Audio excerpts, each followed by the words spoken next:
of God for meditation this day is from Paul's first letter to the church at Thessalonica, chapter 5, verse 11. Therefore, encourage one another, almost Holy Spirit one another, paraclete one another. Therefore, encourage one another by the mercies of Christ, and build up one another, just as you are doing. The way we see the future sculptures how we talk, how we think, how we behave. If our sense of the future is wobbly, we're going to wobble through life. If our sense of the future is locked into the worldview of this world, we're going to walk around like Chicken Little. The sky is falling. The sky is falling. Oh, global warming's going to get us. Oh, this is going to get us. Oh, this is going to get us. Woe's me. The world does not offer any real hope over the things that really count. And if our sense of the future is fatalistic, grim fatalism, we will be overly pessimistic. We live in a tension. On the one hand, the Bible tells us, before the glorious reappearing of Jesus Christ, when every eye will see him, things in the world will definitively get worse. It will look like the whole world looks right now, unraveling at the seams. But at the same time, the worse it gets, the more we should say Jesus' predictions were right on, and we should lift up our heads, and our redemption and salvation draws nigh. And we are more than conquerors through Christ who loved us.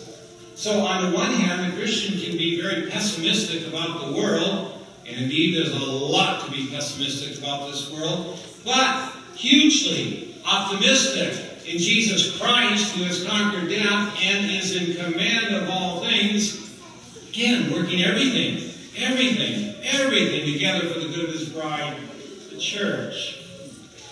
We are saddened, as we live in a time that is moving toward more and more lawlessness. In Ferguson, Missouri, you have activists who are coming in from states on the outside. They're coming in from Massachusetts, from Indiana, all kinds from Chicago. And they're stirring up trouble. They're causing trouble. They are making a delicate, difficult matter a lot worse. And they are people with all kinds of bad agendas. Contra-civilization agendas, anti-love agendas. But they use all these slogans about equality and peace and justice, and they're not interested in justice. The people coming in from the outside are more interested in a lynching rather than due process of the law. They're like the KKK and drag. They really are. And I've been on ground zero there, and I've seen some of the chicanery and tricks that people are doing there, and they're not really interested in really dealing with the issue of racism or equality and justice, but it's a much more treacherous agenda. All these attacks on marriage, day after day after day, in the media, in the newspaper, the gift that Jesus gave the world of the nuclear family is being attacked incessantly. And the attack is really against Jesus, the one perfect person who walked in this earth, the Almighty Son of God, the one who holds the universe together. The attacks are quite anti-Christ, if we connect the dots.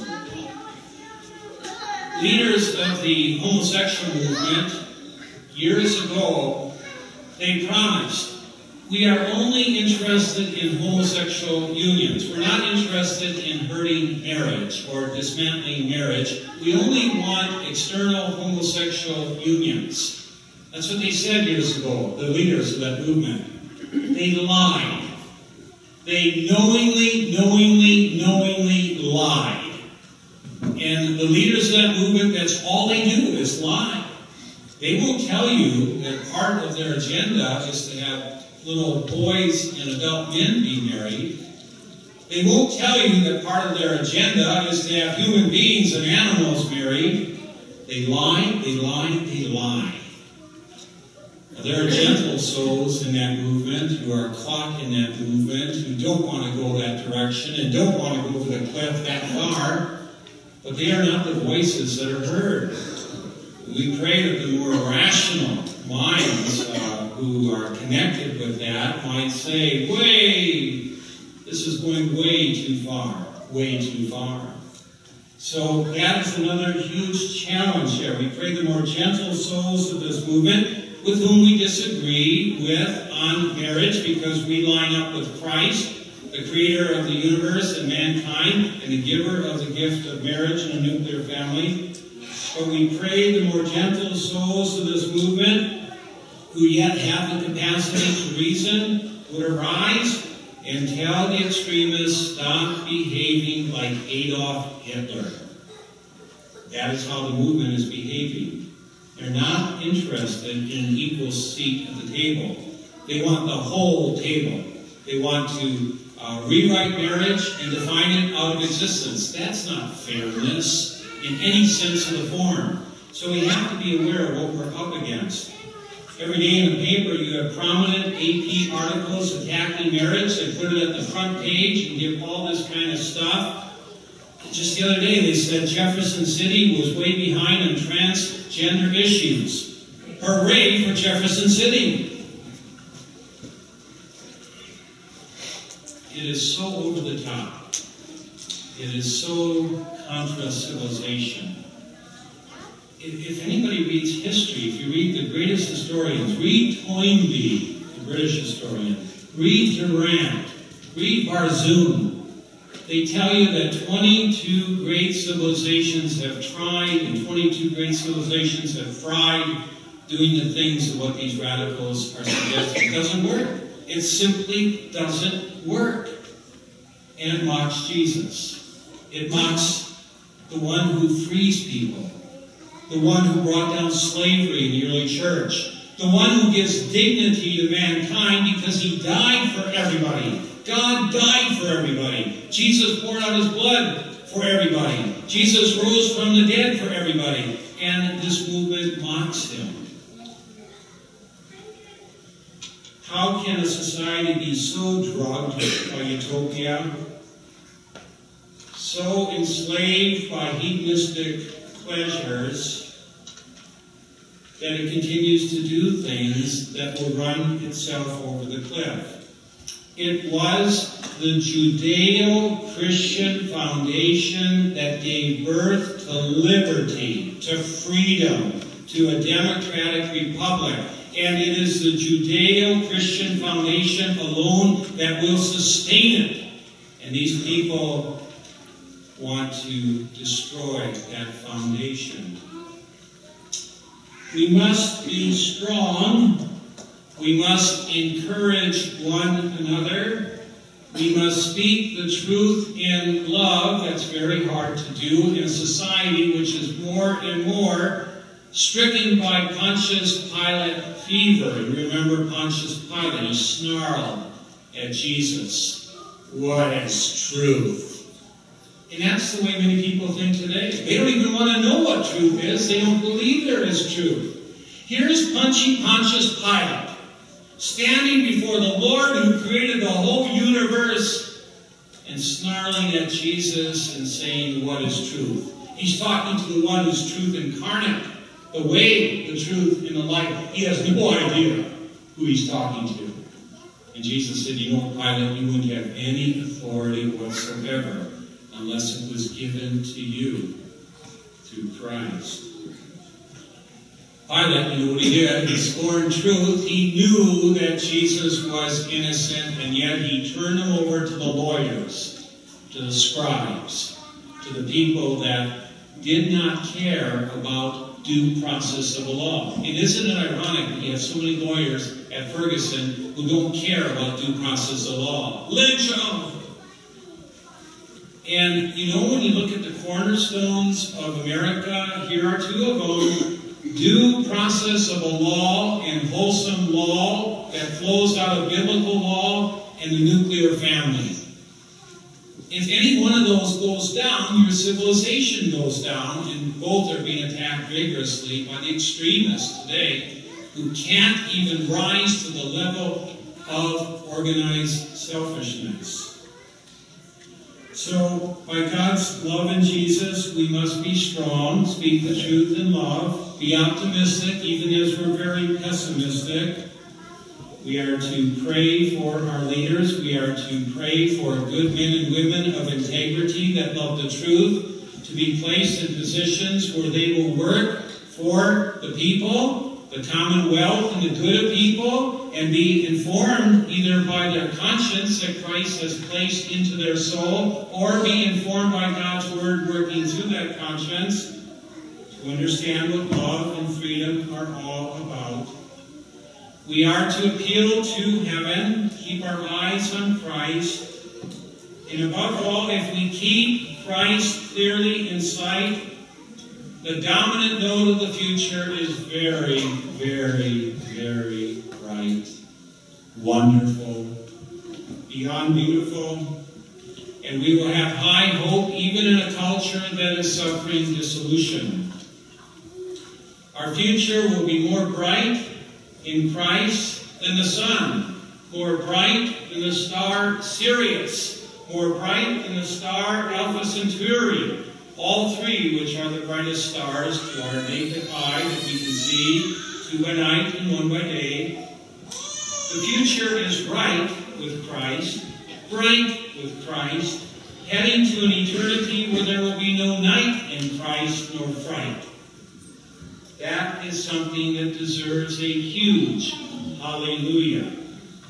One day, our great friend will gloriously descend, history will end, and we will be raptured to the new heaven and new earth. All the suffering, all the setbacks, all the pain of this life will be but a trillionth of a second compared to the bliss and beauty and glory of eternity with Christ. That's the great perspective that Paul gave to the Christians at Thessalonica, and the Holy Spirit encourages us to share too. Yes, our country is falling apart. But yes, we are more than conquerors through Christ who loved us. Beat the drum, the best is yet to come. In Paul's letter to the church at Thessalonica, he tells them in essence, if your future is dominated by the coming of Jesus, you don't have a lot of time for anxiety. You don't have a lot of time for worry. You don't have a lot of time for majoring in minors. We're so proud of our California Pintos, I think in a good way. What a wonderful season they have. And I hope they win on Friday. But I'm afraid I will be done with that, but the Lord knows my pious petition. But I'm going to pray that they have a good game and they celebrate their accomplishment. But that above all, the players there would know the most important thing in life is not that football game. It is a very important thing for them. But it's the love of Jesus Christ. That's what's going to last for all eternity. His love on the cross is the basis of our identity. And if they win the football game, that's just more frosting on the cake. Every good gift is from God. And humbly receive it and celebrate it. Paul was a realist, and yet he could write at the same time, as he's facing beheading, rejoice in the Lord always. Paul wrote that at a time when neurotic, narcissistic Nero ruled Rome, and Nero was a certified nutjob. Yet Paul planted the seeds of Christ's love in such a way that it would break the foundation of slavery, that it would raise up women to be on equal status with men, that people would have dignity because they look to the Lamb of God who takes away the sin of the whole world. Paul was realistic and optimistic at the same time. Good balance. He tells us, as we referred to before, that most people live in denial. You can half understand that, given the times. But that's just the way it's always kind of been. Only the Christian, through the eyes of Christ's love and the Holy Spirit, can really have a sense of what's going on in history. It is his story. Paul writes, people will cry out peace and security while the walls of Jericho are about to come down.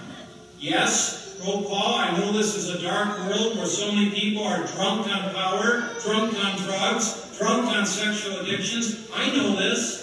Nevertheless, live as children of the light. You belong to the day, not to the night.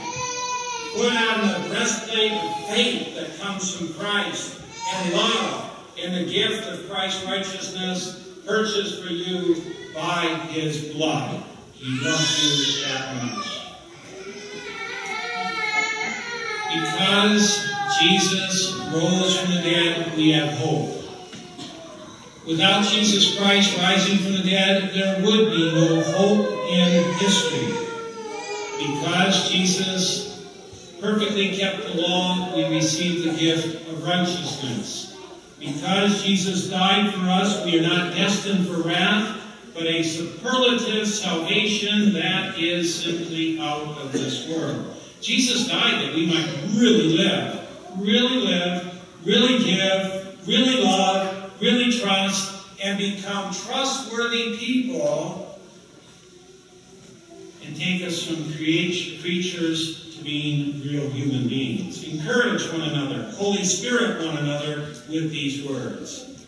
The future is secure. It's a little bit like D-Day. D-Day was such a bitter battle, and that was the turning time of the war, and there were major mopping up operations. D-Day, Good Friday, took place. D-Day, Easter Sunday, Christ rose.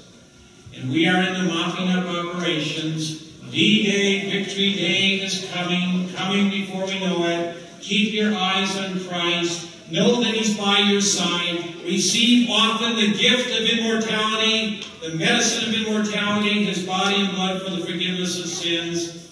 You are more than conquerors through Christ who loved you. Paraclete one another with these words. Encourage one another with these words. And the peace of God that surpasses all understanding may guard and keep your hearts and minds in the Lord of history, Jesus the Christ.